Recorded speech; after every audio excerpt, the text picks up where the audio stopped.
Welcome back to Smart Start Radio. I am your co-host, Eming Piansay. Eming. I've been saving that for a while. Oh, that's so good. Wow. Just keep going. Okay. And I am your co-host, Smart Sara Robertson. How's that, Eming? That's fitting. All right. Us are so excited to be back in the booth today. Mm-hmm. We have a really great episode. I am excited. If you can't tell, this is me excited. Mm-hmm. Sarah's more excited usually, but this is me excited. I do get excited quite easily, yes. So, yeah, this conversation we've been waiting to have for a really long time. Jasmine and Tyra Dyson, you're going to be hearing from just a few minutes down the line. They're just, so phenomenal. They're phenomenal. Yep, they're coming up. But before we start that, we have a little bit of our segment of breaking news.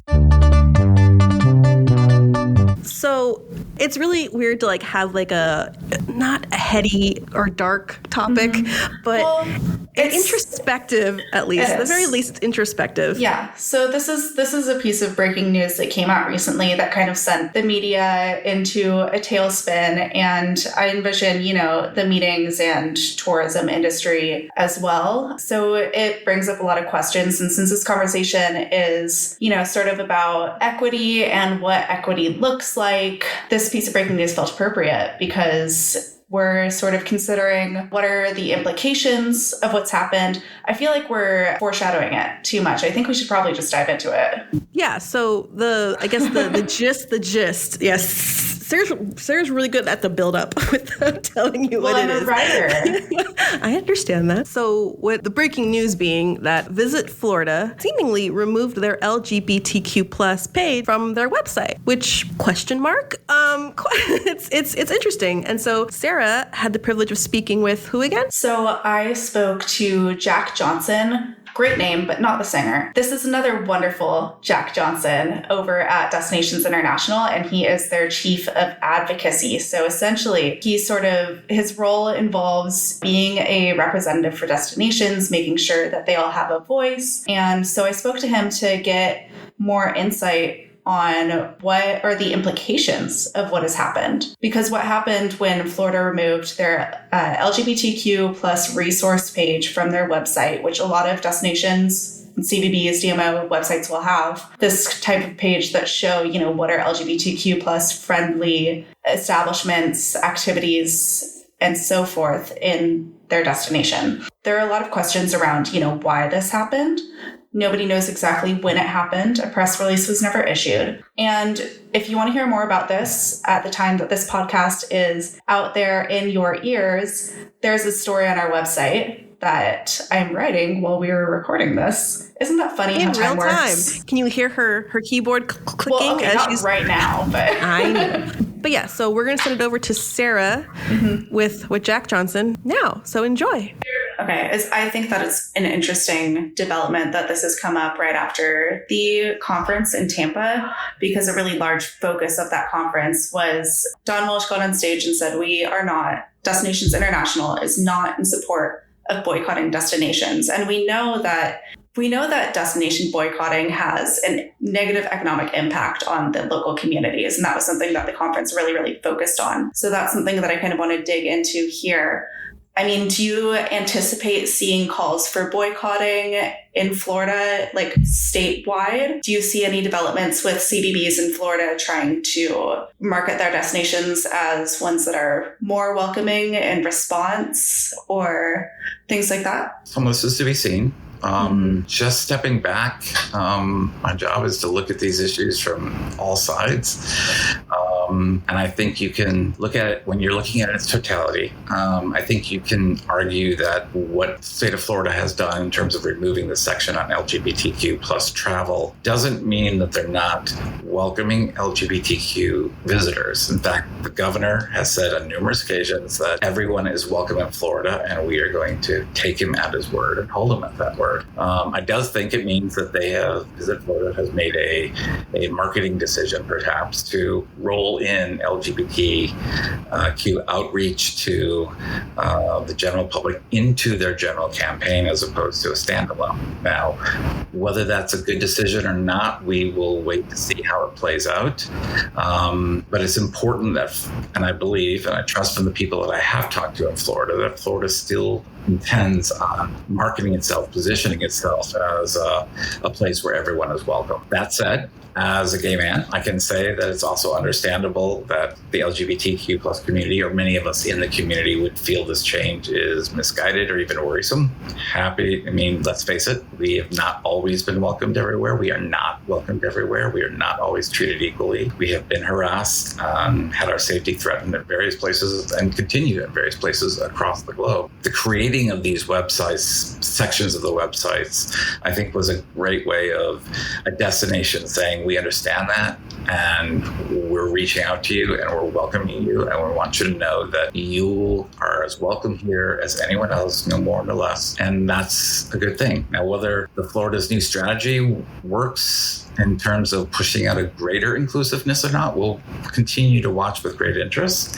Certainly see how this plays out. I know that many destinations in Florida are continuing to push that message out, continuing to have separate sections because they don't feel they're ready to go to that move. But the one thing we do know is, like, as you said, is the idea of boycotting. And whenever something happens in Florida, it seems like the prospect of boycotts comes up again is a bad idea. It's counterproductive. And it's not just the financial impact that it has on the specific destination and the people in our industry, the travel and tourism industry, who are working there, but it's also fails to achieve anything. When anyone boycotts Rancho to Florida, no one in Florida really knows that.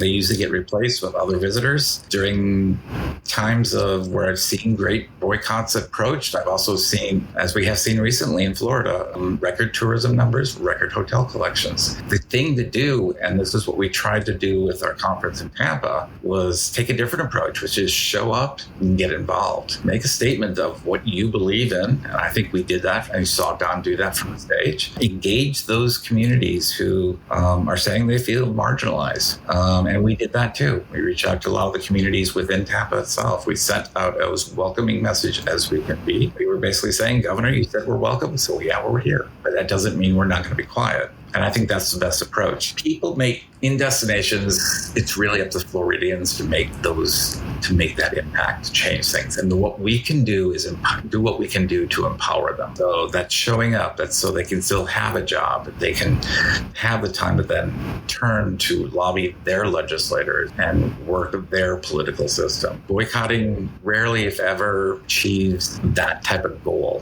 when it comes to travel. Whereas empowering the people who are on the ground working for the change that you believe in, that actually can make a difference. So that was really interesting, Sara. Thank you so much for having that talk with them. Mm-hmm. Yeah. Jack was wonderful. Really, really smart guy, obviously, as you can hear. I think that he does a very good job of, avoiding drawing conclusions and instead looking at the situation with the facts that we have. Obviously, we want to draw implications, and it's our job, I think, as your media resource here in the meetings community to provide you with the facts that we have available and allow you to draw your own conclusions from that. So based on your talk, because we didn't share with you the whole interview, but based on your talk with them, if you could gauge the vibe of where is this heading? Is this just a Florida thing? Because obviously it's an election year, a lot of stuff going on. Meetings is a space where we should feel inclusive, right? That's kind of the whole idea. And even though there was no statement released, no one said anything. This implies a lot of things. And what do you feel like in your talk with him? Did he talk about that at all? Did it ever come up? Yeah. So one of the things that we talked about and that you can read about in the article on this news piece is that, we're in an age where boycotting destinations is sort of top of mind. And one of the main claims that Destinations International takes is that boycotting is not helpful. Rather than boycott destinations, we need to be holding meetings there, and those meetings need to be really intentional about engaging with the destination and starting difficult conversations. So I think one of the main lessons here is that, there is a ton of controversy happening right now. A couple of destinations in Florida, other CVBs have spoken out. Like Visit Lauderdale has spoken out to say that they disagree with the decision. And so essentially, there is some controversy happening among destinations, and there is publicized disagreement about this issue. But essentially, this story will continue to develop as we move forward. And I think, all we can do is to look at the facts that we have, look at the media that offers like equitable and conscious intentional resources as we move forward, and make decisions based off of that, and keep having these conversations, but do so in a way that is respectful and that you are listening to listen. And that's what's going to help us build a kinder and more equitable world, I think. I agree. But definitely stay tuned to Smart Meetings for updates on this story, because I feel like this is definitely going to evolve. Oh, yeah. In the next couple months, probably. Maybe within the next couple of weeks, maybe days. Maybe. That's how these things work. So stay up to date. Well, that's it for breaking news for this episode. We're going to throw it over to ourselves, to Tyra and Jasmine Dyson. Enjoy. Welcome, everyone, to Smart Start Radio. We are so happy you've joined us once again for this wonderful episode that we are bringing in Tyra Dyson and Jasmine Dyson, a fantastic mother-daughter duo here in the meetings and events industry. Tyra and Jasmine, thank you so much for joining us today. We've heard a lot about you both from our boss, JT. She talks so much about you. She said you're so excited, you're so vibrant, you're so you have so many thoughts. And we're like, we have to get these girls in a room with us to talk about some issues, because we know you have a lot to say. Just to kind of start things off, can we hear just a little bit about you guys and your history and where you come from and what you do and all that jazz? You know who we are. I'm Tyra Dyson. I am a Washington, D.C. native, born and actually raised in Washington, D.C., although Alexandria, Virginia is my permanent residence right now. I have been in the meetings and events industry for a little over 23 years, but I started my career in the association world, the world that we kind of know, JT and all of the other awesome people in the hospitality industry, in the hospitality world. And that for me was started over 20 years ago. And since then, I've worked basically in every genre you can probably think of, from association to corporate to also doing government meetings as well. So I've been around for a very long time. I've worked in, like I said, almost every genre of this side of the industry, including also co-owning two other businesses with my daughter, who's on here with me today. And for that, I do pretty much some of the same things with directing all of the events for all of her branding and marketing clients, and all of our women empowerment events. Wonderful. And Jasmine, could you tell us a little bit about what you do? Sure. So I was grandfathered into the industry because my mom has been in the industry for over 20 years. But specifically for me, I work with small to mid-sized businesses, associations, and corporations centered around marketing.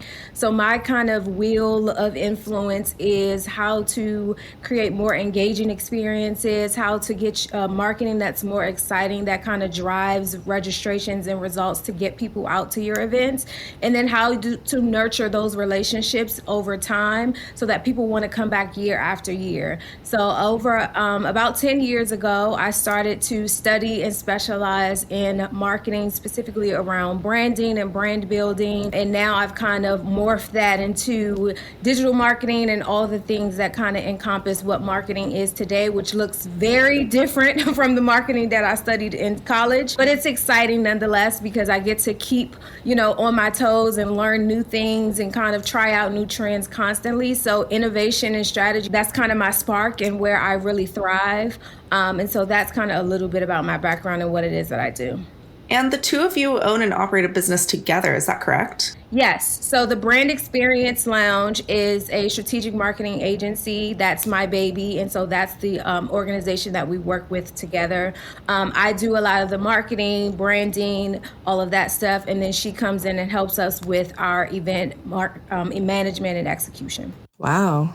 So essentially, Jasmine's being a little modest. So in that, she helps, she said, to small to mid-sized businesses. So basically, she helps people start to build it. So we like to say we help you build it, brand it, then I come in with the launch part. So she helps you actually build a business from the ground up. Then she helps you, gives you all the digital marketing to basically position yourself as a business. And I help you launch that business with an event, introducing your business to your marketplace. Oh my gosh. So when I was introducing you two, I paused for a minute looking for the right word to describe what this mother-daughter duo is. And the word wasn't coming to me, but it just came to me. So I'm going to just say Smart Start Radio is happy to host this trailblazing mother-daughter duo. You guys are awesome. This is amazing work you're doing. Thank you. Yeah. How did this happen? Like, what made you guys decide, like, hey, we need to do this together? Jasmine, of course, she's my only child. So we have always been very, very close. I have always had an entrepreneur heart. So I've always had a lot of, like they call side hustles, if you will. When she was in college, even, she had joined a business with me. And then at that point, I think I was doing like one of the MLNs, selling jewelry or something like that. And I wanted her to also have her own income while she was in college. And so basically she, of course, like she said, got into the branding, got into the marketing, and we were learning a little bit more and more about businesses. And then we were like, well, we should be able to do this kind of like on our own, because the problem that we found was, as a small business, is that you really needed the branding and the marketing piece, but we weren't a Fortune 500 company to be able to afford the level of marketing and branding that you needed to be able to get your voice and your face out there in the marketplace. Mm-hmm. So Jasmine is just excellent at, she's all self-taught, by the way, with all of her technology, which is freaking amazing. And so when we started, we were like, we want to have this, we want other people to be able to have Fortune 500 level marketing without the Fortune 500 level price tag, right? Because you haven't gotten there yet. Right. But to get there, you still needed that level of marketing. Right. And so that's kind of how the baby started. And we were like, we can do this on our own and then show other people what we did, because she was so good at graphic design and all of these things. Mm-hmm. And so we were like, well, we can help other smaller businesses and people just starting out, especially like we call solopreneurs. Yeah. If you're just one individual and then don't have any staff, but really trying to get out there, we can kind of help you do that, because that was always the pain point for us. We were a lot of business conferences we would go to, listen to people talk about business, and we would be so excited, and they get to the end and be like, and it's just $20,000 to get up there. That's a hefty price tag. Exactly. And then all that excitement would just go, yeah. And so we thought that was just, kind of unfortunate. We get it, but we wanted to just be able to help people out, because that was a pain point for us. So that's kind of how we started the Brand Xperience Lounge, because we started out as actually used to be called P2P, which was Empowered to Prosper. It's kind of what that standed for. And then we rebranded to the Brand Xperience Lounge as we grew in the industry, and then we started our women's empowerment, I think back in 2017 or 2018, to focus on uplifting women and women in business. Absolutely. Yep. So when you talk about uplifting women and women in business, one of the things I was thinking about when you're talking about this, facing this hefty price tag and like all your hopes are dashed, and with your business, you're sort of making it more accessible, so accessibility kind of comes to mind, and then you bring in women empowerment. So I don't know, I guess I'm kind of thinking about how not everyone would do that. Not everyone would care, but you guys do. Yeah, I think for me, starting a business, I'm naturally a creative, so a lot of this stuff is just exciting to me. So to be honest, it kind of just came from a place of like, this is so cool. And you get to see these things come together. One of the things I always say when people ask me what I do is like, I take the ideas out of your head onto paper and into the marketplace. Because that's kind of really the thing that excites me, is like someone coming to me with their big idea. And if you've ever worked with people who are like starting something new or excited about something new, like that excitement is infectious, right? So to her point, to be so excited and so hopeful and so motivated in these spaces, and then they hit you with something that kind of puts the pin in the balloon, that part kind of sucks. Right. So for me, starting out, a lot of the excitement came from helping people to see the idea all the way through to fruition. And so whether or not they're still in business now today or not, just to go with them, be able to take them through the entire process of launching the idea into the marketplace and seeing that this thing is actually possible was always like the cool part for me. So when we started out, first of all, it came from our own experience, like she said, of building a business and trying to figure out, because naturally anyone who knows us, like, we have very, very high taste and we have a very excellent, way of seeing things and doing things. So no, every business owner out there who's just starting out is not expecting to have Fortune 500 level marketing, but that's just who we are as people. So we didn't want to have to cut corners. We didn't want to have to go through the janky process of, the horrible business cards and the horrible stuff before we got to the big thing. Like, we wanted to launch out into the marketplace with a brand that was representative of who we were as people. And so that's how we even kind of landed on branding, because at first it was just kind of like all different facets of marketing. Like, how do we do our own marketing and make it look so good that it, adequately represents us? And then as I started to go back into my toolkit from school and some of the marketing and business classes I had, I'm like, wait, branding is what it is, and that's what we do. And so for us, it was about giving people that same level of experience. I am a nerd, so once I decided on the thing, I just kind of geeked out on it and learned everything there was to know about the industry, about how you do this stuff. I built my own websites. I learned how to code. I learned how to do all the things. And so I was able to study enough and learn enough to be able to make sure that our brand and our presentation was up to par and up to the level that we wanted. And so then I decided, okay, well, if I can do this for us, I'm pretty sure that I can help some other folks out too. And along the way of my journey of learning, I had some, my old entrepreneurship teacher from high school was like, well, hey, can you do something for me? Some other folks my boss had a friend who was starting a business and said, hey, can you help her out? So it just kind of along the way, I picked up people who allowed me to kind of practice of sorts to kind of refine this thing into what it has become. But that was kind of the foundation of it, is that, I wanted to launch something out into the world that was representative of who I was. And I couldn't afford to pay someone to do that for me. So I had to figure it out how to do it myself. And then I was able to help other people do the same. Wow, you guys are full on just all engines go. That's really amazing. That was inspiring to hear that, honestly. It really is. If I can't pay somebody to do it, I'll just figure out how to do it myself. And you did. Yeah, she's good at that. I always tell everybody you should always have a millennial on your side. So it has definitely helped me for sure.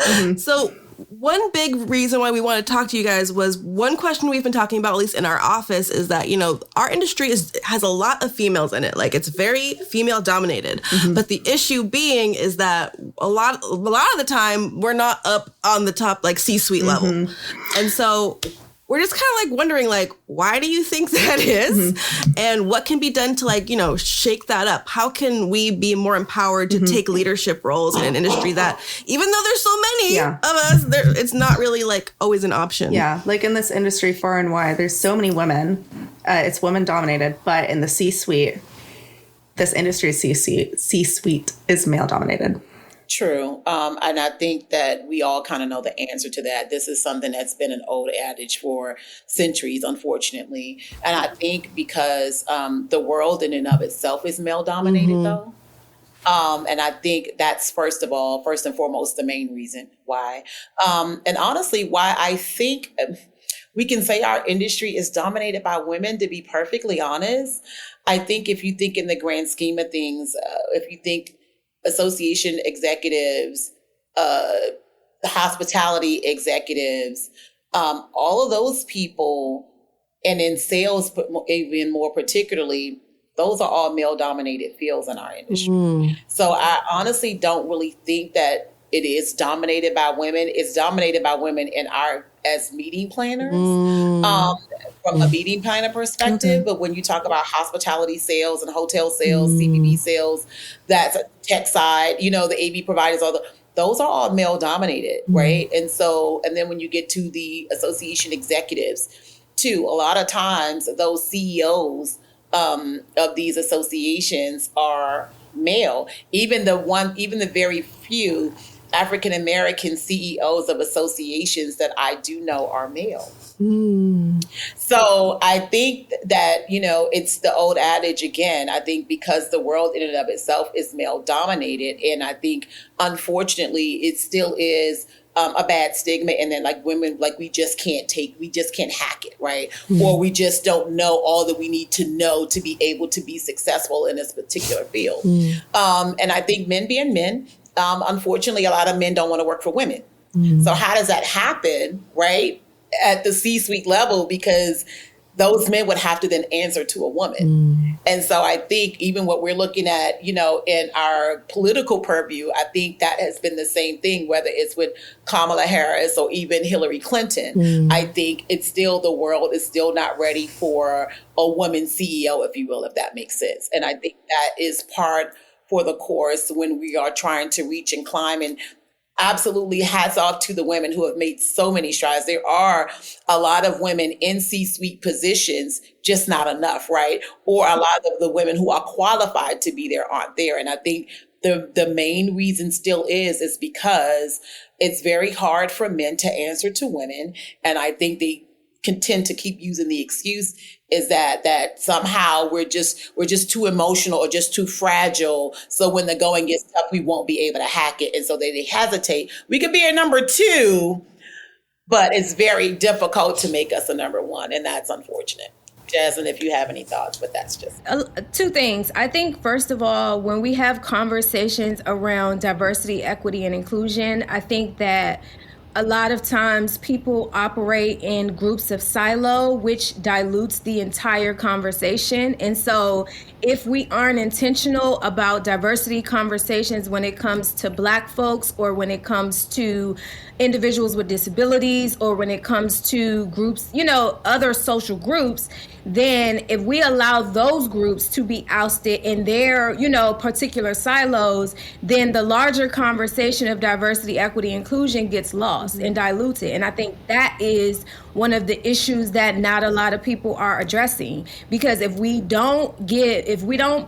aren't intentional about diversity, equity, inclusion when it comes to Black folks, then that also trickles down to our reasoning for not allowing women at large to be in the positions that they deserve to be in. And we're not as intentional about that as well. And so I think that in all facets of diversity, we're lacking. And because every group is kind of fighting their own battle, it doesn't allow for us all to take down the big monster, which is men. So, I mean, women are qualified. When women do get into positions of power, a lot of times, like it happens with other social groups as well, they're fearful of being able to keep that role or being able to hack it, like she said. And so they don't allow themselves to be a vessel, a door, a gateway, a pathway for the next woman to come in behind them to be able to take up more space in those environments. They kind of settle with being the only woman and the only representative for the hundreds or thousands of women behind them, but you're the only voice still, so that doesn't contribute to the larger conversation and the larger issue. And so I think that, women being very intentional about supporting women, not just of their particular group or ism, as they like to say, but all women of all different groups, and being intentional about that, I think, and standing on, 10 toes down on the fact that they want to see other women rise to those same levels and other women have those same opportunities, and being as intentional as men are in that regard. Because let's just be honest, men are going to hire who they want to hire, and it's going to be their friend, their college buddy, or their college buddy's son. Like, they're going to be intentional about making sure that they look out for other men.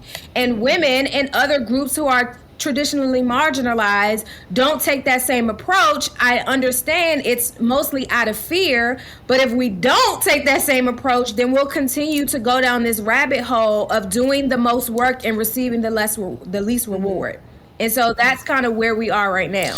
I think that's so true. One of the things that that spoke volumes is think it was convening leaders, a conversation that they had with their CEOs. And one of the questions was asked to one of the female leaders that was entrepreneurs who was actually on that panel. And they asked her where her support came from. Mostly was it women and men. And the majority of the women raised their hands to say, well, she said a man. And everybody seemed so shocked. And then the guy, the moderator was so shocked, and it was like, and then they asked the question to everybody, how many of you feel that you're not supported by women that are many of your biggest supporters or kind of helped you get up the ladder? And 90% of the women, self-included, raised our hands. And it's for the reason, unfortunately, that Jasmine said, while we say that men definitely would support men, see, the thing is, because men aren't threatened by women, right? That's the first thing. And so they're willing to help you because they're not threatened by you. They're not worried about you taking their position, if you will. And so the opposite is true for women, though. Women, because it's so scarcity for us to get to these positions, and because we fought so hard to get there, we're so afraid of someone taking our position or looking better than us, so that we don't support them, or only to us, or the ones that we have, our subordinates. We don't train them to rise to where we are so then we can move higher. We just rather stay here because we finally made it, and we don't want to open up the door to allow for others. So therefore we don't pull up, right? And we can only be the one. And so then you only got the one. But if our mentality changes and say, well, I can't go forward if I don't pull somebody to replace me. I want another woman here so I can move up into the next position that there aren't many women. And we keep that ball rolling. And then it will become the norm to see women in executive level and CEO positions.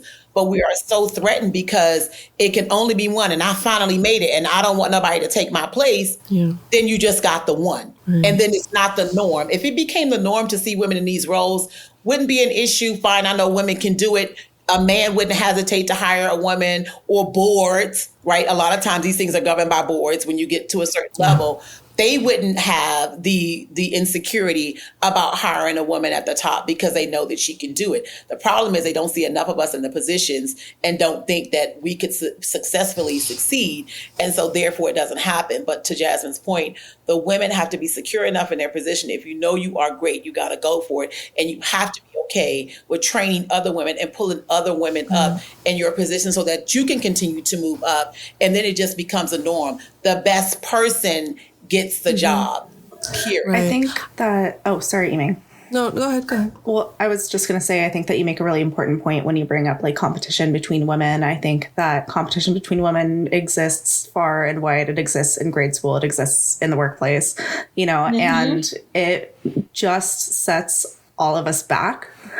But I'm wondering if you could speak more about, what does a healthy women-centered mentorship relationship look like? To be a great leader, I am training you to not only just be able to step into my feet and lead, but to also be even better than me, right? So I'm trying to put you in position to be where I am because, again, I want to move. And I think we just don't do that. I personally have been in the positions where I'm on a need-to-know basis. The information sharing is not there to give people the education and the knowledge that they need to learn about the job or the thing. And I think because we just don't do that, we should be training other leaders, train other leaders. And to me, a leader is not by title, right? So I don't need to be a CEO to be a great leader, right? I don't need to be that person. I just need to be able to give you the information that you need that's going to help you to succeed, period. And whether that's getting to where I am or exceeding where I am, it's fine. Because again, you and the goal is to make sure I tell you to pay it forward, right? So you do the same thing. Whenever you got good information, whenever you're trying to navigate and help people navigate our industry, which is far and wide and can be intimidating if you're new to it, train them, show them, share information. Doesn't matter whether they're doing that particular job or not.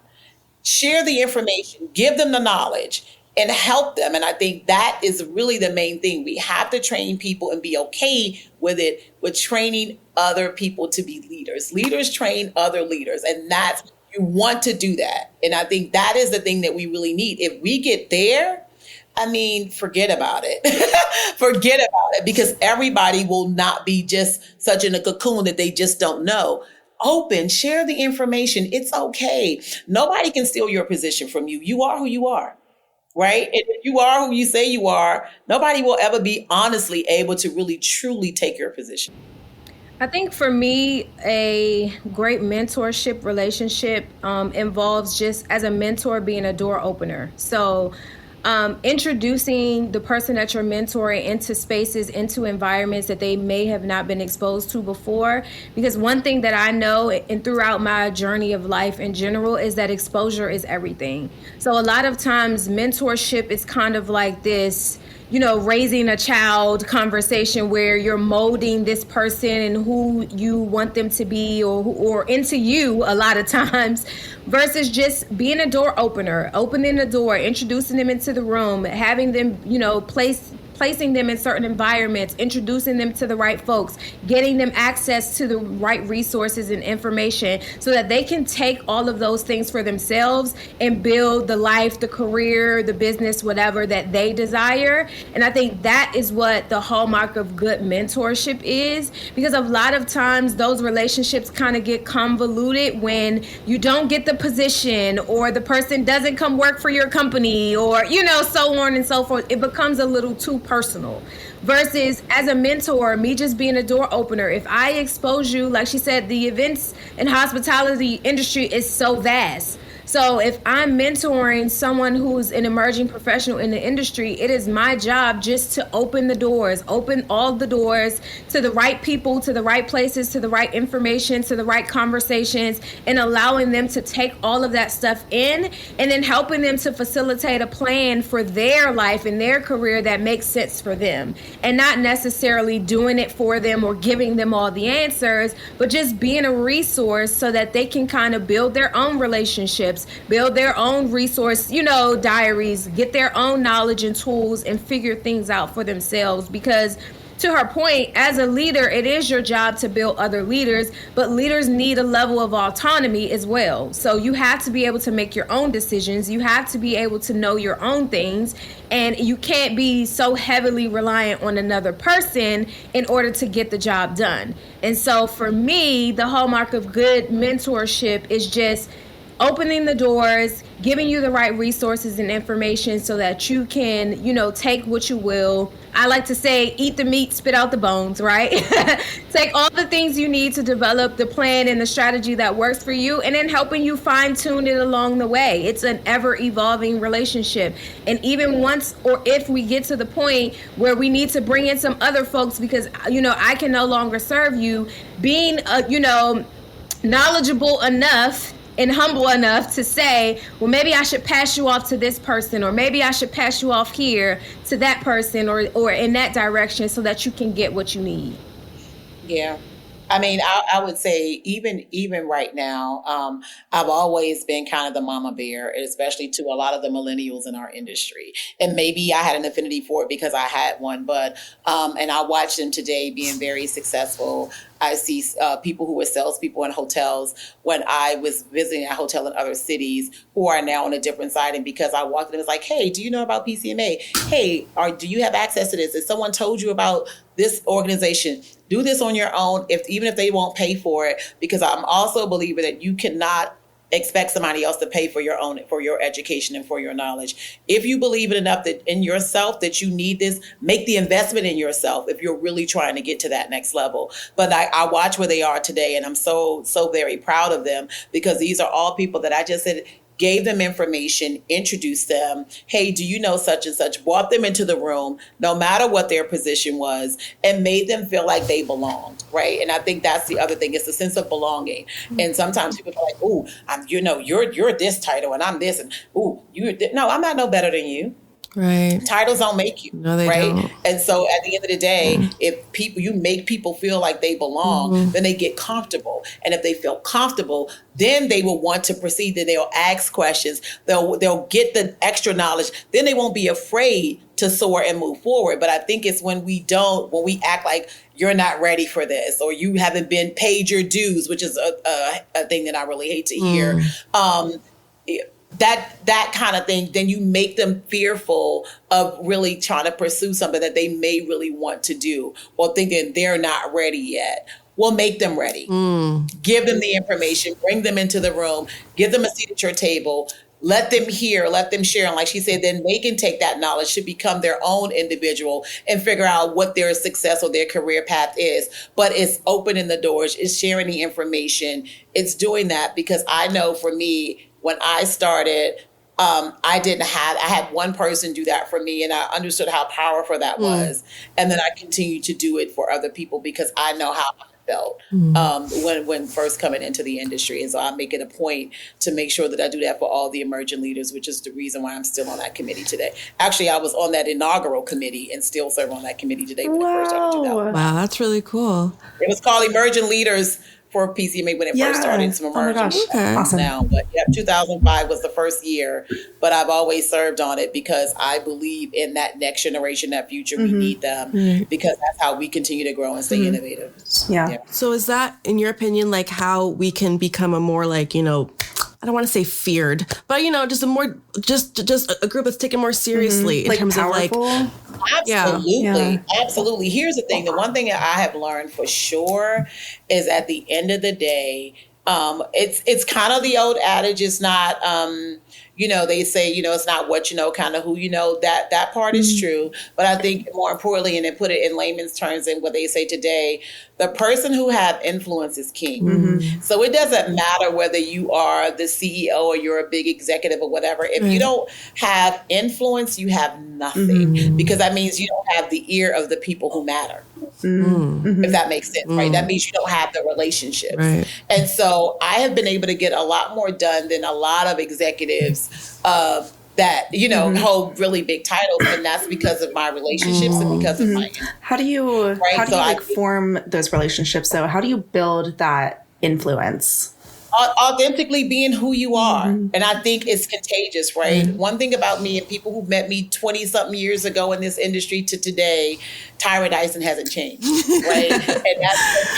And I'm saying from a baseline of the person that I am, always wanting to help people, always being there. If I say I'm going to do something or be somewhere, I'm there. If you invite me to something, I'm coming.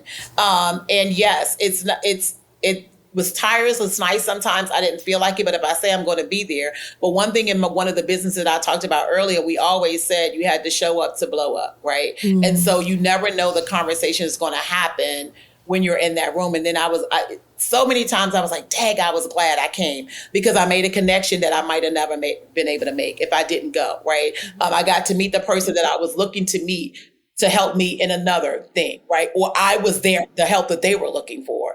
So I think, showing up, being authentically who you are, but being a genuine person, people can see that. People can see that about you. And I think that's how I did. I build relationships. I talk to people. It's something that people have to get comfortable doing. Jasmine is naturally an introvert. I will give it to her. She's gotten a lot better. And I think too, because she, in the world of like the influencer days, we understand the power of that. But I definitely learned the power of networking because everything that you do in life is relationship based. Again, like she said, people are going to give the business to their friend, to the people that they know, to the people that they feel most comfortable with. And so you have to be in the spaces of making people so that you're top of mind when someone thinks about something like, oh my gosh, you know what? This conversation, but you need to reach out to Eming. She was great. She does this. She's a good person to talk to. Oh, I know someone like that. Sara's awesome. Call her over at Smart Meetings. They do podcasts. If you're trying to get a podcast off these are how these conversations happen. And when you speak someone's name when they're not in the room and provide a recommendation, you would remember that, right? You would remember that if someone called and said, hey, I was looking for this. Tyra Dyson recommended you. When I say influence, if I say it, most people are like, okay, you stamped it. It's golden. It's good. Let me call and hire that person. And that's how we can continue to build and share and give each other the platforms, right, that we need to get to and stay successful. It's the sharing of not being afraid of someone doing better. We have one of our signature talks is collaboration over competition because there's no need for competition. And if you always say yourself, you will never, ever be in competition. Wow. I would say for professionals in any industries, because I have to do it naturally because I own a business and that's just a part of what it is. But I think a lot of times people who work for like larger organizations or even small ones, professionals who, you know, work for companies every day, your identity kind of falls under the umbrella of the organization versus you sharing your subject matter expertise from as Sara or as Eming. And I think that's how you build intentional relationships, is, you know, being intentional and authentic about sharing your space, whatever it is that your thing is. I call it your secret sauce, right?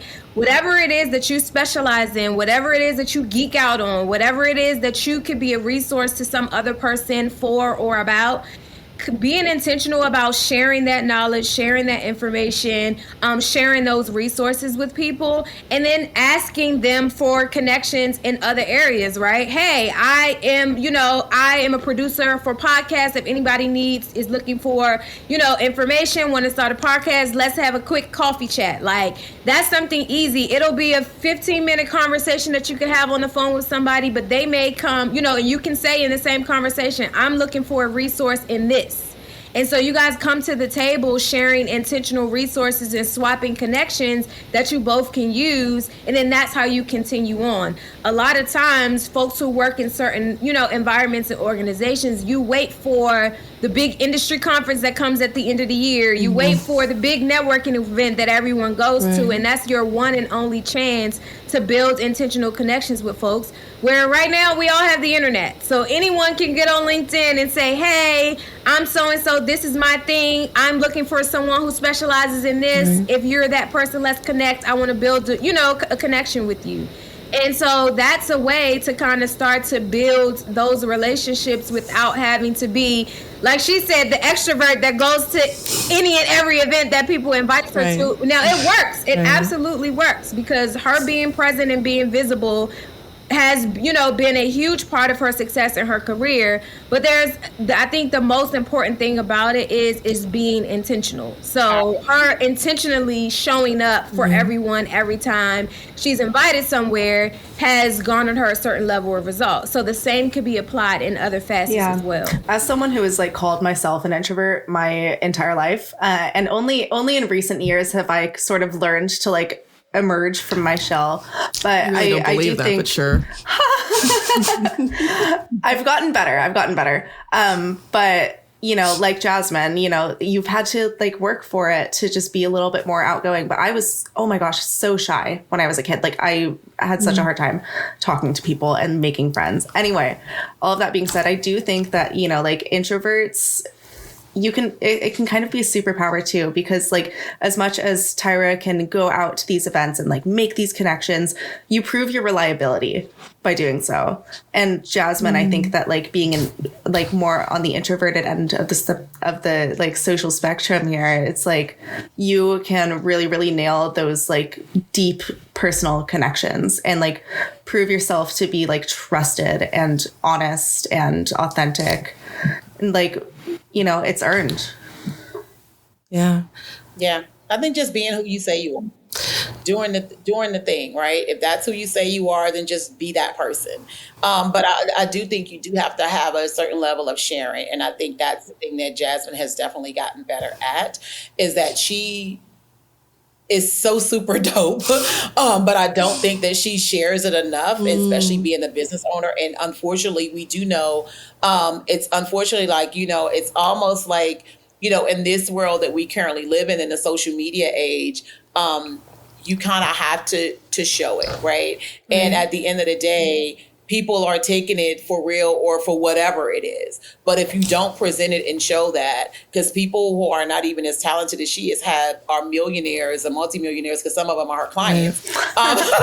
But because they aren't afraid to just put it out there and say, I can do this thing and whatever. And people immediately, that person is coming to their mind, because just like the commercials that we naturally see, we know the jingle just because we hear it enough, right? Or we see colors enough, and you equate that to a thing. And so I don't think, you still do have to share, whether that's on social media. Hey, I did it. Listen, it is okay to celebrate your small wins. It's okay to celebrate yourself. And I think Talking about women, that's another thing that women do not do a good job at. We are so afraid to share our wins or our accomplishments if we did something, no matter how small, because we are so worried about what others are going to think. I'm going to look too cocky, or I'm going to look, like I'm arrogant, or someone going to say, oh, I'm not being humble enough. Another word I hate. Celebrate. Listen, men do not hesitate. Okay, No. Men will have way less experience and for all of that stuff, and still say, "I'm the man," and pay me all of this, and I've never done it a day in my life, but I still think I deserve that money. And guess what? 9 times out of 10, they get it because they went in there saying, "This is what I want," and they don't care what's on paper. But a woman.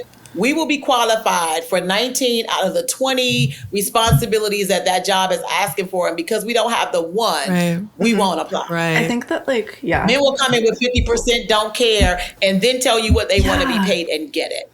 Or we'll start to negotiate. And I think that's what women do. We start to negotiate with ourselves. And we negotiate ourselves down is what happens.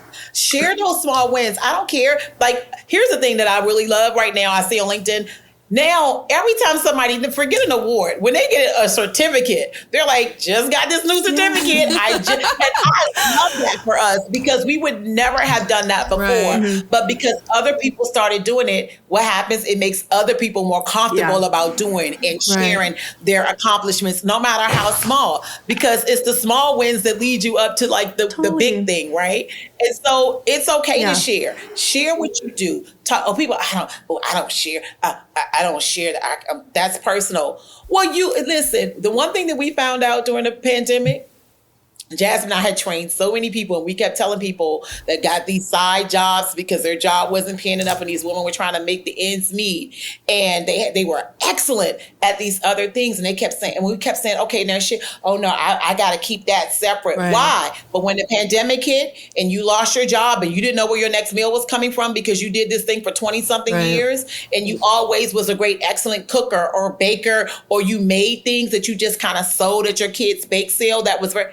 Now, all of a sudden, everybody in the world started the businesses of the thing that they were already doing that we told them to share. And now they're like, they don't care. They share everything. But we tried to tell you, share that, because then people can buy into that, because I've seen you talk about that before. So it's like, you can do that for me. I know you can, because I remember you saying that. I've seen it. So I think we've gotten a lot better at sharing, but I think we still need to do more. Celebrate, it doesn't matter, and stop worrying about what people think. I think what's really important too with sharing and like feeling comfortable sharing is like having those strong female relationships, having those like women supporting women, when somebody shares, champion them. Yep. Exactly. And that's how people are, like I said, we all listen. We don't do things for someone to pat us on the back, but it's nice when we know we do deserve it, right? When they do give us that. And I think that's the thing, because it's the confidence that you need to keep going, to keep doing the thing. And sometimes when you put something out there and it's crickets, you don't hear anything back, then we crawl back up into a shell. And like you said, let's champion the women when they are making strides, when they are accomplishing things, because we don't know how hard it was for them to accomplish that thing that looks so small to us, but might have been a big thing to them. So you got to give them that. You give them their flowers right now and tell them, you go, girl, you keep going. And if I can help you with anything, let me know. How can I help? How can I help you continue on that journey of being the person that you want to be? That's it. So on your personal life roads that you've both been on, what has been the advice that you've gotten from whenever, when you were younger, when you're older, whichever, that was the best thing that like really made you feel seen and just made you feel like, I know what I need to do with this information? Two things. My mom was a very, very confident woman. She didn't have a lot. Growing up, had a very light education growing up as well. But the one thing she was very confident in who she was, and never apologized for it. And my mother may have had $25, if anything, in her pocket, but she always looked like $1,000. And when she was the epitome of, she didn't look like what she had been through in her life. And I think watching her, for me, gave me the confidence to be okay in the space. They gave me the confidence to walk into a room. And still to this day, a lot of times, especially if I go on FAMs or familiarization tours, even at conferences, African-American women, we are still the minority in this world, in our industries, and especially when you start talking about C-suites. So often I am the only African-American on a trip, on a thing. Right. You know what I mean? And so, first of all, she gave me that confidence to be okay and never be ashamed of who I am and where I came from, no matter my educational background or whatever. And she gave me that. And I think she gave me that confidence. So when I was working in spaces and being treated than less than, or other Black women wasn't giving me an opportunity, or white women wasn't giving me an opportunity, or men, whomever that was, it's a very lonely feeling. And I think I had to remember who I was and that I was deserving. And so I started to just be who I was. Right. And knew that I deserved to be there and kept striving for it versus let it set me back. And then when I worked with other women who were around me who felt like they weren't worthy, I encouraged them. And I think that was the main thing. I think you encourage other people to the level of confidence that you, even if you don't have it, encourage somebody else.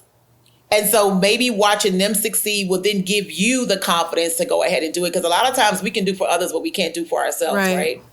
And so I think for me, having gone through that and not having people in our industry, revere me or make me feel confident like I deserve to be in a certain position made me want to go more, right? Want to go harder. And I knew I was deserving. So I kept pushing. I kept showing up. I kept entering the spaces. I kept going for the thing. And then I kept encouraging other women to do the exact same thing as me. And men too. I mean, it's funny. I got a email maybe about 2 weeks ago from one of my old coworkers, Dimitri. And he was just saying, just watching me and what I'm doing. And that's why I say sharing is important. And what I'm doing has given him so much confidence. And he thanked me even for the nuggets that I gave him and mentoring him when we work together, because I do that everywhere I go. But watching my journey and just watching the things that I'm doing inspires them. And people, Jasmine inspired me. Other millennials inspire me to keep going because, again, I'm a person I'm over 50 years old. And yes, we felt the ageism.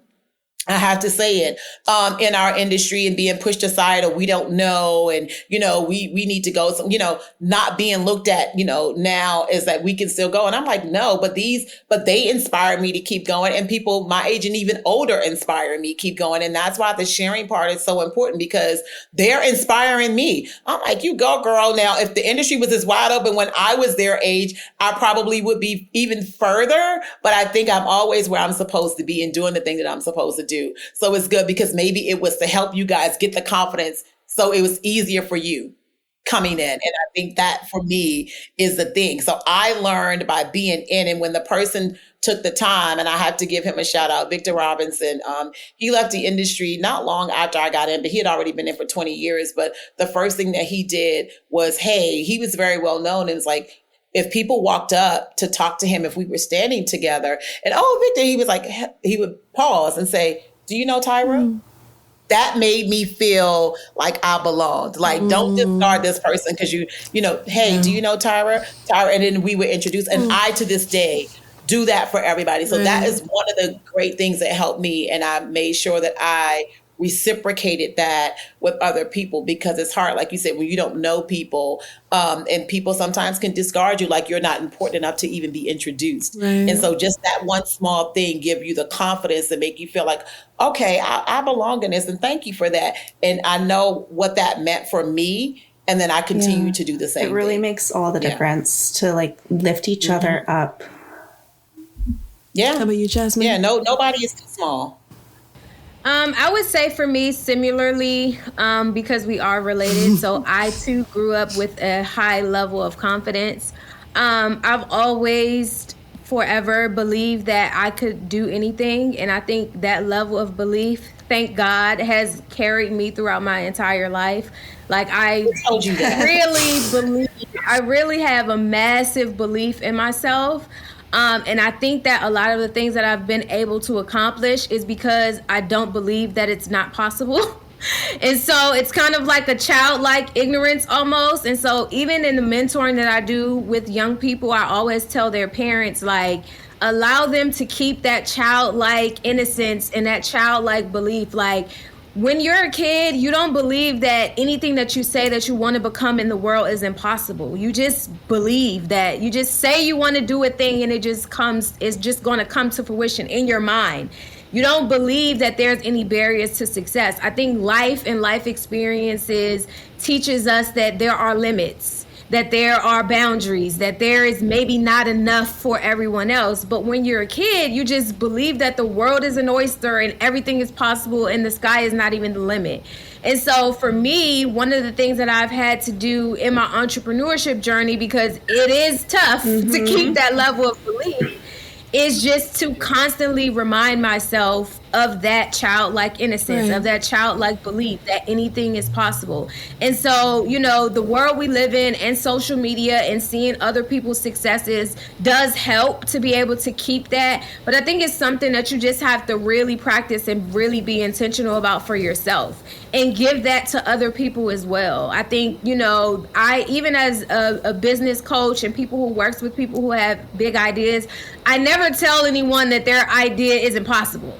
I'm always like, okay, let's figure out how we're going to make this happen. And then through the process, we fine tune it to get it to a place that makes sense for them. But I'm never going to tell you that sounds crazy and it's impossible, because, you know, I think for all of us, you know, especially people who are business owners or have big dreams, even if your dream is to become, even when I was in college, because I have a degree in healthcare management. Right. And so when I was in college, I didn't say most people who have that degree go into the public health sector in some sorts and do policy or something of the sorts. I was like, I'm going to be the CEO of a hospital. Facts. That was my dream. I never said, I'm like, I'm going to graduate and I'm going to be the CEO of a hospital. And at the time when I was in college, I worked for Johns Hopkins Health System, which is one of the largest health systems in the country, and it's big and it's grand and all that was going on there. I was like, I'm going to run this one day. And I did take business classes and all that stuff. I didn't know a CEO. I barely knew a person who owned a business.